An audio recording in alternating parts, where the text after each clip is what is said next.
I'd like to call the meeting to order, and if you would all join me in the pledge. I pledge allegiance to the flag Flag of of the United States of America and and to the republic for for which it stands, stands, one one nation, nation, under under God, God, indivisible, indivisible, with with liberty liberty and and justice justice for all. for all. Thank you very much. So we'll just jump right into the agenda. David, do you have your VSO report for December? I do. I emailed you a copy. I think you got it. And I also Yeah, emailed. Yeah, you sent it to the Saugus email, but I was able to forward it, I think. Oh, sorry. Yeah, No, I've no got it worries. here. I'm ready to read it when you want me to start it now. You may proceed, sir. Okay. The VSO report, Wakefield Veterans Advisory Board, December 21st, 2021. Wakefield Veterans Monthly Food Bank was held last Wednesday and was very well received by 19 recipients. We have 3 new members coming next month who called in this week, interested in the program, who picked up the information from the senior center flyer. We had to deliver 2 of the parcels as the veterans were either unable to drive or they were both bedridden. The Wakefield Food Pantry dropped off 2 shopping bags full of dry goods such as deodorants, shaving cream, paper supplies, and several toiletry items to add to the Greater Boston Food Bank items. Thank you, WFP, for your continued generous support to the residents in the community who need your help. Chapter 115, we currently have 9 clients on our program with another potential 3 coming up in January. The recertifications, which are done twice a year in January and in June. The recertifications have begun, although all of the documents have not been sent in yet. We're hoping to have them processed by next week. We have additional aid and attendance applications coming through the office, along with several dependent indemnity compensations for surviving spouses of veterans who have passed due to service-connected disabilities or in battle. With the DIC program offered by the Veterans Administration, it can assist the surviving spouses with up to $1,600 a month for financial sustainability.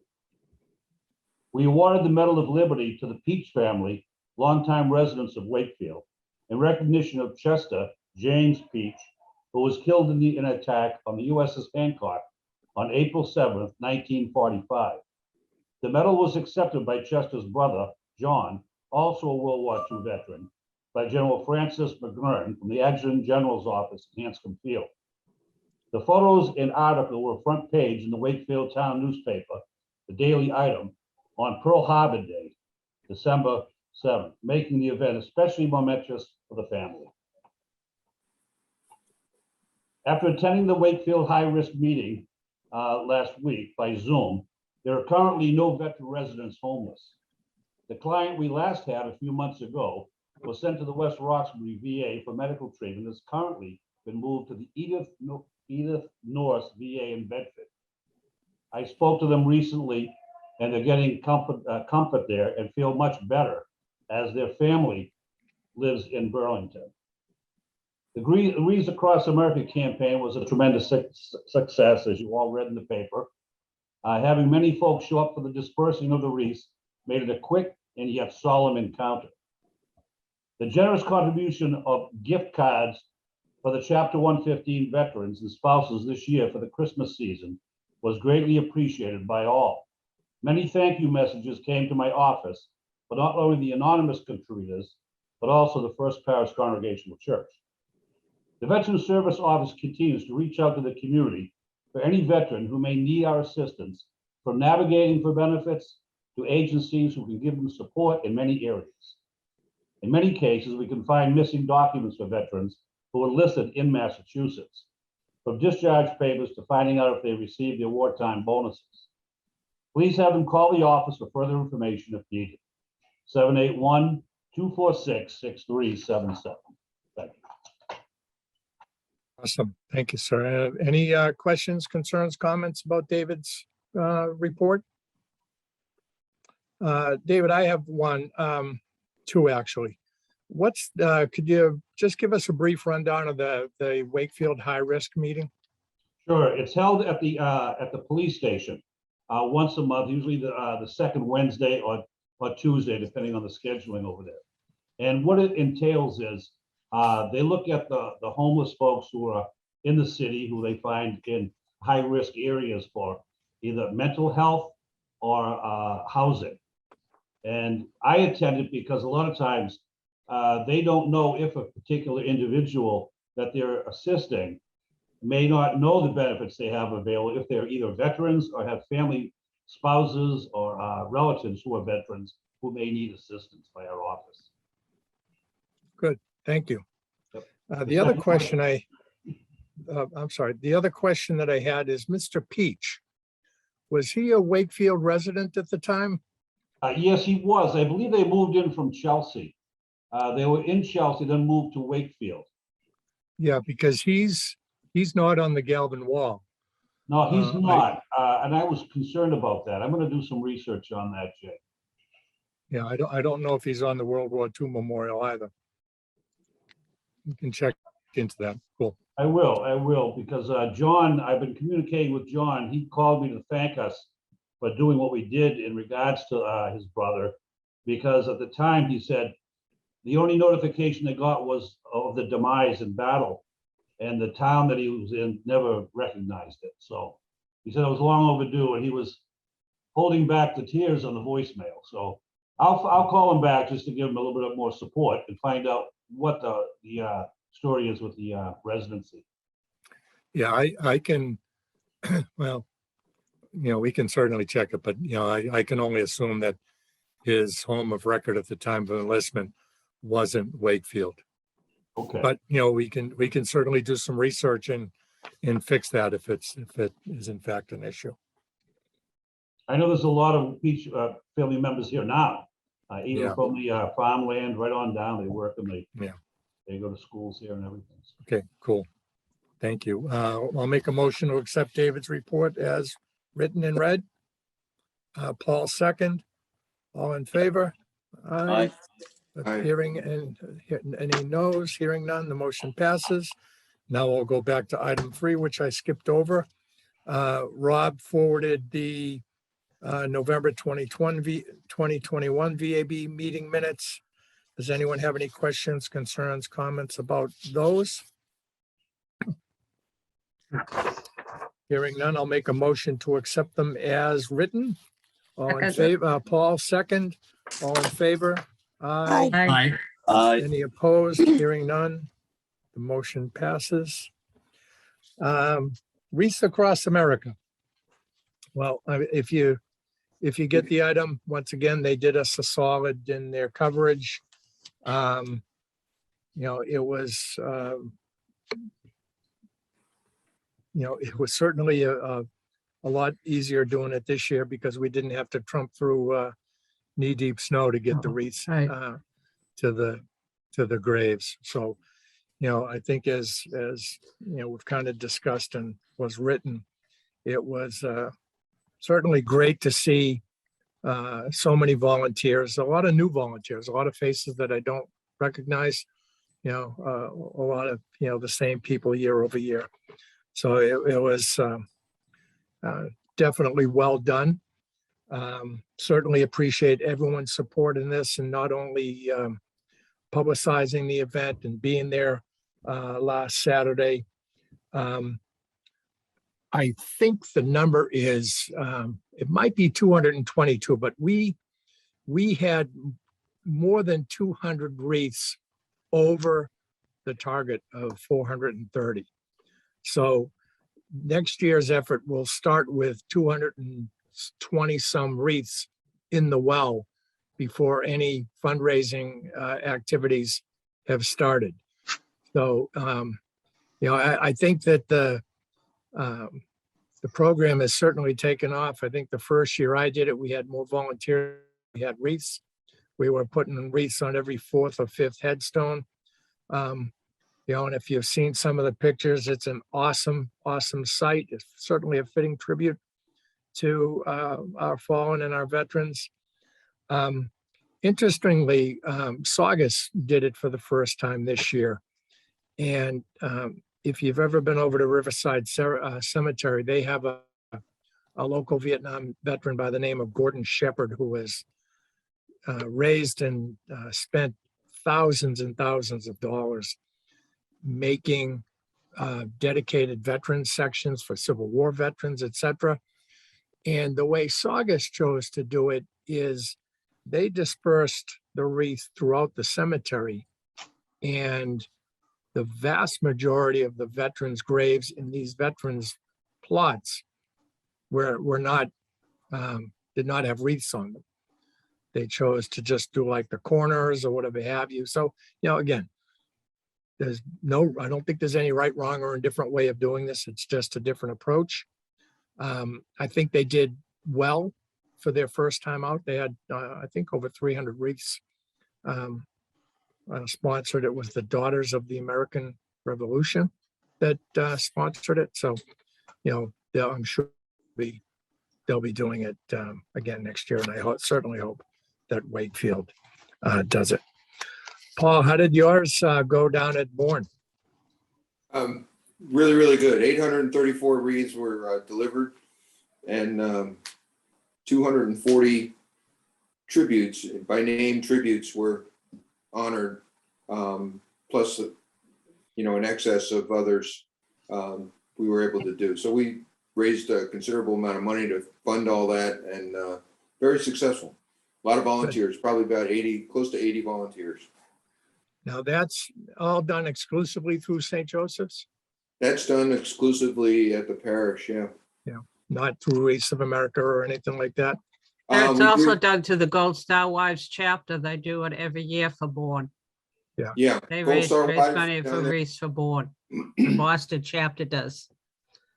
Knights of Columbus gets involved in it. The Wreaths Across America obviously is involved in it down at Bourne.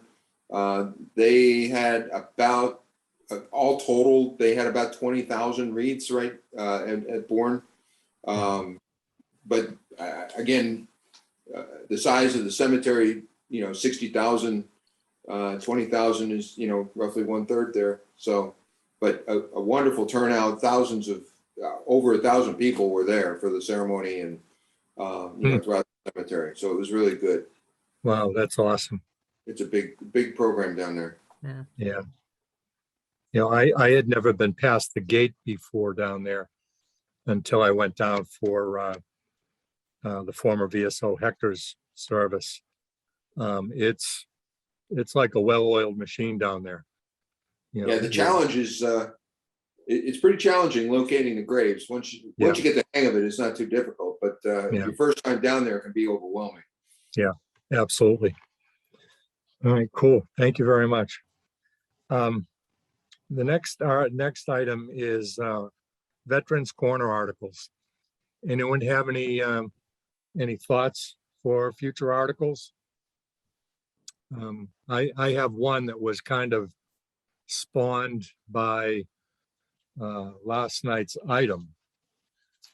It's something that's come up a number of times over the years in these meetings. If you recall, down at Veterans Memorial Common, there are, of course, you have the World War II, you have Vietnam, you have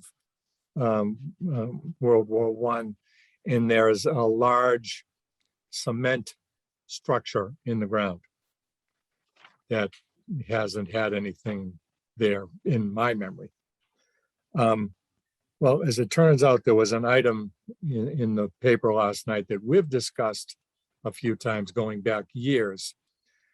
At one time, there used to be a cannon on this cement structure. Right. And,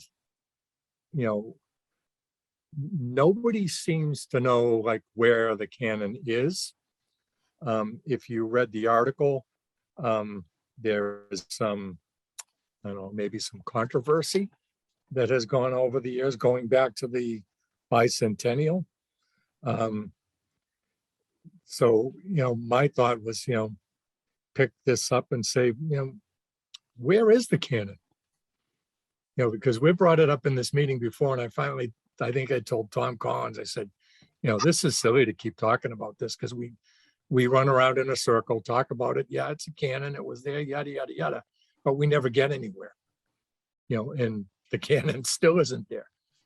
So, I mean, that's something, This was on the common, Jay? yeah. So if you're standing looking at the Vietnam Memorial and you look past it towards the World War II, there's this cement thing on the ground that at one time used to have a cannon on it. The cannon was in disrepair. Pieces of it were taken from the DPW yard and eventually refurbished, I think, by maybe one of those reenactor companies, et cetera, et cetera. And then who knows where it went from there. At the DPW yard on it's Broadway, I think there's a cannon there in the yard in the corner. But I don't know if that's the same type of cannon. It looks more like a Navy cannon from a ship. Yeah, That- the old that looks like gray the- one. Yeah, Yeah. that's anti-aircraft. Yeah, I Yeah. got that. Yeah, well, it's a weapon of choice for the day. Yeah. At there, baby. Dave was in the Air Force. You'll have to give him a break. Our guns are right here. Our guns are right here on the side. His weapons had wings on them. Right here, along here. Yeah, right there. Right Yeah, so the cannon in question was more of a, I guess, a revolutionary type Yeah. of cannon with the large wooden wheels, et cetera. And, this article kind of left it hanging there.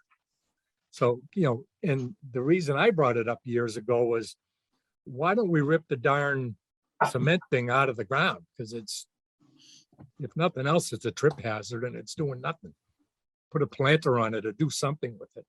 But yeah, we'll see. Any other, we could certainly start doing articles on, we could do one on chapter 115. We could certainly do one on the discount program. the Veterans Discount Program. So, I mean, if January is coming up, if anyone wants to take a whack at an article, feel free. Let us know what you plan to do. Okay. Anything more on that? Hearing nothing, we'll continue to trudge on. Veterans Writing Project. Brian, I have to be honest, I didn't give this too much thought. Because it's, David and I have this is a busy time of year to us, and I didn't feel like putting something else on our plate. No, just real quickly, so everyone knows, Colleen Getty, who's a Wakefield resident, several years ago, probably 5 or 6 years ago now, formed a group called the Room to Write, which was a venue for either current authors or budding authors or whatever to get together and have a place to go to write. She's formed critique groups. And just before set in, there was a discussion with the Room to Write board about having programs for seniors and veterans. So they held one program for seniors at Brightview just before COVID set in. And obviously that was the last time that anybody got together in person. So what Colleen has proposed, and the goal I think was to meet online with Colleen and this author, Linda Malcolm, who's an essayist who lives in the area and has written, Jay and Dave, to talk about what might be done. But the basic idea behind it is every veteran has a story to tell or several stories to tell, and maybe getting a group of people together that want to go down and put thoughts on paper and see where that leads.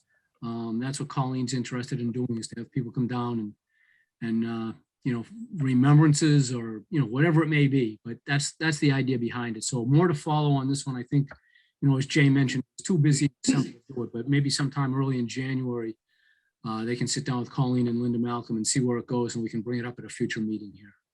Cool. I'm sure I mentioned it at another meeting. One of the other former VSOs from Wakefield, Andy Biggio, has written a book called The Rifle, where he went, around the country and sought out World War II veterans and captured their stories and actually had them write their name on an M1 rifle. It's a great book. Non-veteran friends of mine are reading it right now. Easy read, but just the stories are absolutely amazing. And Andy just took some World War II veterans back to Italy, where they did a ceremony near where Andy's great uncle, was killed in Italy. Plans on bringing some other veterans back to Europe where they jumped in, paratroopers. I don't know how, he's one of those guys that I don't know how he gets it all done, but he certainly does. So I think, Brian's point is good. I mean, look, everybody that I'm seeing on this screen has a story to tell, either from a veteran's perspective or about veterans in your lives. So, I think it's, and we're losing World War II veterans, Korean veterans, we're losing all sorts of veterans. It's an aging population that we're losing their stories. And, it would be nice to capture some, that's for sure. Because one of the things that came across in this book, and I'm sure that the people here, can understand it, the family members of these veterans had never heard the stories that these veterans were telling because they didn't talk about it, and, for them, it was kind of cathartic telling their story, and having it written down was pretty powerful. So there are lots of stories out there. Marion. Is this what Brian is talking about? Is this not something that maybe we could do in conjunction with our coffee social, bringing the guys together and Colleen and maybe advertising that as a time to get together and tell stories and maybe something we could put it together for. Yeah, certainly. I mean, that was kind of one of the thoughts behind the coffee socials, is that, we could get some folks together, and, I know a couple of people from the VFW that they swear that finally coming out of their homes and going to the VFW actually saved their lives, because they were able to get together with some people that had like experiences, etc. And, I know it's true for me in Saugus. I think it's true for David in Wakefield and other VSOs. We don't have a lot of post 9/11 veterans, coming out to talk to us to seek benefits or whatever have you. They're out there. Lord knows we created a lot of veterans in the last, 20 years, and, hundreds of years before that. So, I think that, this could certainly turn into something. And, way back when we talked to, about these Veterans Corner articles, just highlighting a local veteran, the story about Mr. Peach. We had a story about Mr. Moy not all that long ago. So there are lots of stories in this town, and I'm looking at a lot of stories on this screen right now. So, I think there's a lot to do there. Thank you. So speaking of the coffee socials, we have one scheduled in a couple of weeks. What do we think? Any, I don't know where the Quantipout Yacht Club is on it. They are open. They have us on the second Saturday of 2022 going forward. That's the 8th, correct? I don't have my calendar up. I assume so. The 8th, yes. Yep. 10 10 a.m. o'clock. 10 o'clock. And I will confirm with Bonnie, and I will confirm with Derek at Honeydew to make sure that they're all still on the same page, but that is the game plan. And actually, I will reach out to Eric to make sure he adds that to the coffee social flyer that goes out. Okay, good. Any thoughts regarding a speaker or presentation or anything like that? I think we should do what we were going to do, that everyone should bring somebody, a veteran. Mhm. Everyone bring a buddy. Yep. Great idea, great idea. If we all bring one, then the Yep. following meeting might bring, those folks could bring one, and exponentially it'll grow. Hopefully, not as quickly as the coronavirus, but it will grow. I don't know about you guys, but I don't hang around with veterans. Veterans' hon- wives, but I don't hang around with veterans. Honestly, other than when I go to the VFW, the Legion, or the Saugus Veterans Council, none of the people that I hang around with are veterans. They all I'll went find the one. college road. You looking for a buddy, Jay?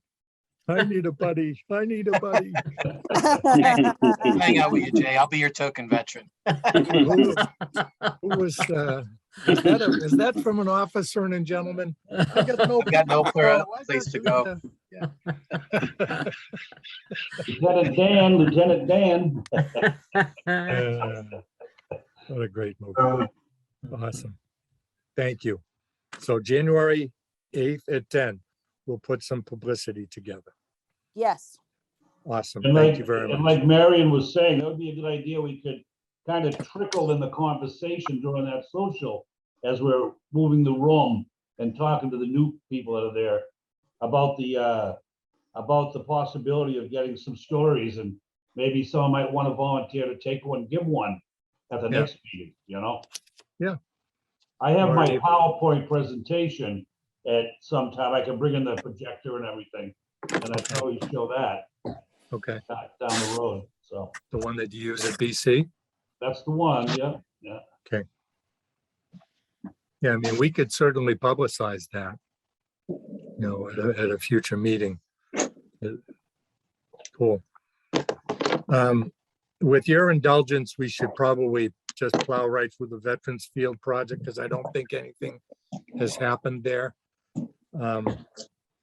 Because I know that when we last discussed it, there were some materials constraints, et cetera. And really, other than planning, et cetera, there's probably not a lot that's going to happen over the winter. Okay. Memorial Day.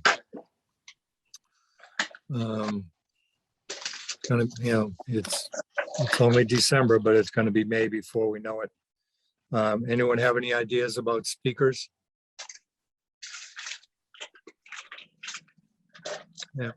I could My get- hope is that if we continue to, on where we are now, we'll be back in the Galvin instead of on the Common, but Jay, I could ask General McGurn to speak for us if we need him. okay. He does a lot of those memorials around the state. Hey, Jay, what about Andrew BGO? I asked him, Revere already has them. Ah, okay. Now, I've found out that there's going to be a change of command coming up on the USS Constitution before too long. And the Constitution is going to get its first female commanding officer Right, in 200 and how Yeah. many years? yeah, There's never been a female commanding officer, but one is going to be taking command fairly shortly. And Saugus is trying to get her to be their Memorial Day speaker. Saugus does their Memorial Day ceremony on Saturday. So, Oh. there isn't any overlap between the two, but, just, keep your thinking caps on. I mean, we certainly have time, to get a speaker.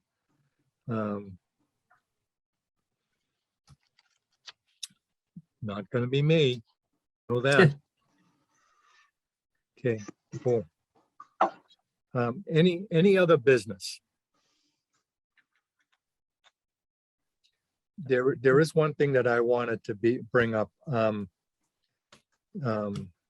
Jackie reached out to me a week or so ago, saying that she's just having a really hard time making this fit into her life. She's going to be changing jobs, possibly moving, etc. So I believe that she plans on resigning from the board. I haven't heard any more on it from her. Somebody reached out to say they had spoken to somebody who was interested. Is that right? That Or am was I me. dreaming that? That was me, Okay. yeah. Right. Yeah, I gave him the contact person at the town's office, and Okay, I haven't heard okay. back yet, so. all right, cool.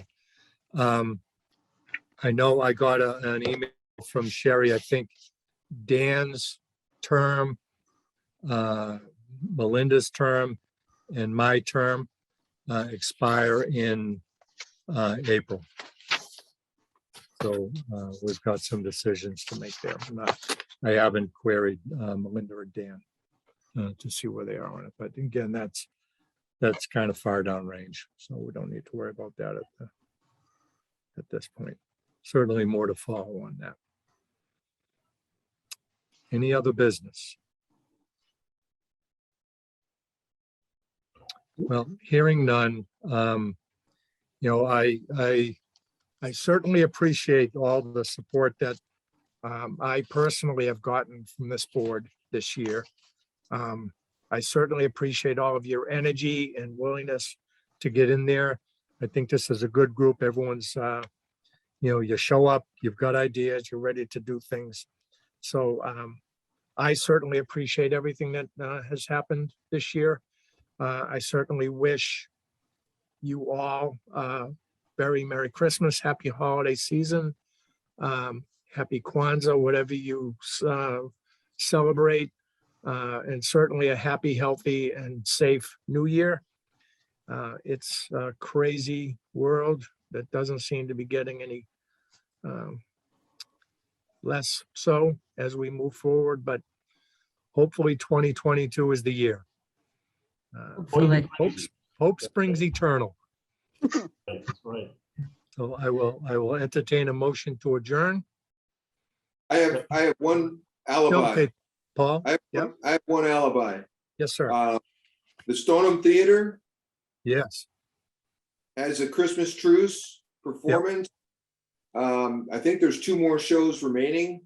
They have tickets available. Please consider going. I went on Saturday night. It is worth the time and the money. And I got to tell you, what a terrific performance those 10 actors put together on stage about the Christmas truce. My son's a 6th grader at the Galvin, and they're actually going tomorrow as a class trip, Awesome. which I think is great. Awesome. yeah. Oh, yeah, I saw great. it a few weeks ago with a couple of non-veteran friends of mine. The only Both kind are- you have? Yes, indeed. Other than right in front of me. They're both kind of history buffs, so they knew of it. Certainly, I don't think appreciated the extent of it. And since we went to see it, I've brought it up in a number of, discussions and things like that. It's interesting. I won't say it's amazing or surprising how many people don't have a clue of what happened in Christmas 1914. Yep. Now, I mean, it was 117 years, 27 years ago, whatever it is. But, again, maybe it speaks to the need to, teach history differently or better, whatever have you. But it was worth the $62 ticket. As Paul said, the 10 people that are on stage, it's all a cappella, with the exception of one trumpet that plays towards the end. It was very, very well done. Mask, vaccine card are required to get in, but it was well worth it. Thank you for sharing that, Paul. With that, I wish you all well.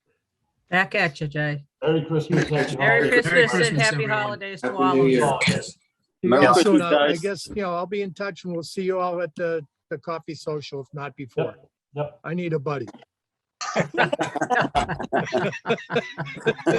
Take care. See y'all. Stay well. See you guys. Bye.